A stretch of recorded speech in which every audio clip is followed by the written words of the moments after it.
Yeah, so I have a lot of experience with the Nagas. Um, so yeah, this is my Chroma. Um, these are all 2014 epics, or 2014 Nagas, non-epics. This is the V2 Hyperspeed I was talking about. Um, and then I've got the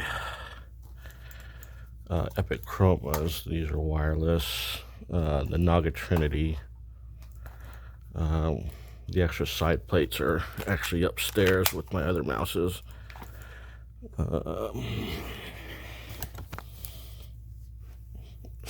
And these are the original Naga Epics, the slim body.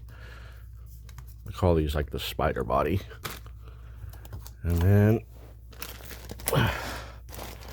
these are one of my Moltons. I've actually got them in all three colors, red, blue, and green.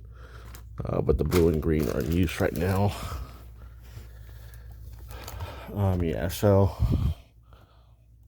I deal with the Nagas more than anything else. I mean, they're just great mouses except for their quality. But then I also have, so surprisingly, this actually turned out to be a really good mouse. This is actually UTech Venus. Its programming software is not as good as the Nagas, but it works. G600, where I cut the fingering button so I wouldn't keep accidentally hitting it. These were decent when they were out too, still not always on par with the Nagas. EVGA X15. This was just garbage. This one mouse I bought, used it for a couple of hours and never touched it again.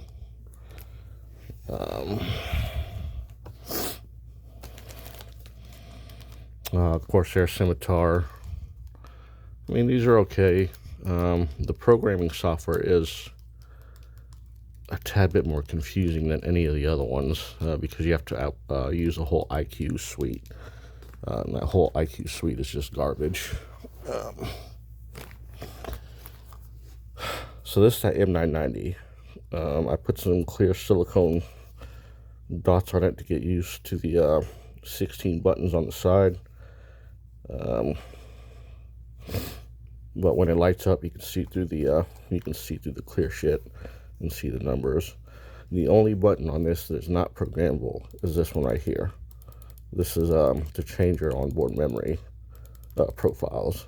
Like I said, this stores up to like 5 profiles, I think. Another one people really loved back in the day, but it's really hard to get. So this is the Rocat Nith.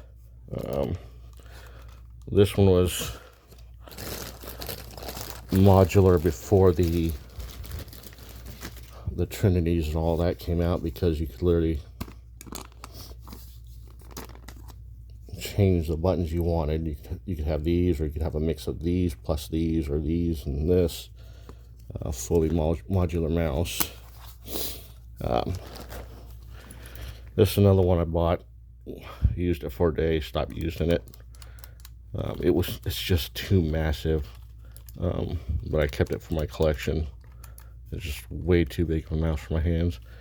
But the most unique one I have, and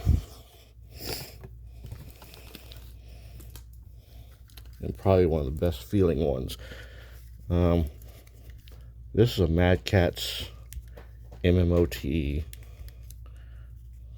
All those are buttons there. Then you have these buttons here. Tilt left and right. There's a button there. There's even a button there. And the programming software for this was also great, like the Razor Suite. But I really don't want to use this mouse anymore, just due to the fact that I can't even find it anymore. And the last time I did try to find one was like 3 years ago, and it was guy wanted like $400 for it. So try not to use this one because I don't want this one to die like so many other mouses I've had. But yeah, the Razer Nagas, they just are not built with quality internals. One of the first two things you'll be fixing is either left or right click. And then even after that, they use a plastic scroll wheel shaft on all of these. So what happens is once that scroll wheel shaft breaks, you have to actually get yourself a small little drill press and drill a metal bar through there to act as a new shaft. And then if it's got a key on one side to actually turn the wheel, like the earlier ones, you have to actually keep that little plastic key from the old one and make it fit onto the new metal shaft. So yeah, these just are not, as much as I love them, they are just not the best made mouses in the world. And then I do also have the Arox 9 upstairs, and the Hedgehog MMO mouse. It has the plate to act as a, you can actually set the plate to another 4 to 8 buttons, but it's just it is really cumbersome, and it's something I'm still getting used to. So those two mice are in play. The Arox is it's the equivalent to the Corsair Scimitar.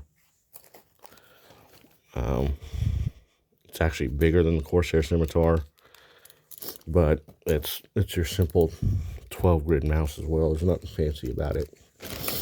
But yeah, that is my mice collection and my thoughts on the Nagas, and hopefully, yeah, do a little more research into what kind of mouse. Like I said, if you want a Naga, get a Naga, but just be aware that you will have problems with Nagas, and depending on how much you use it, it could be.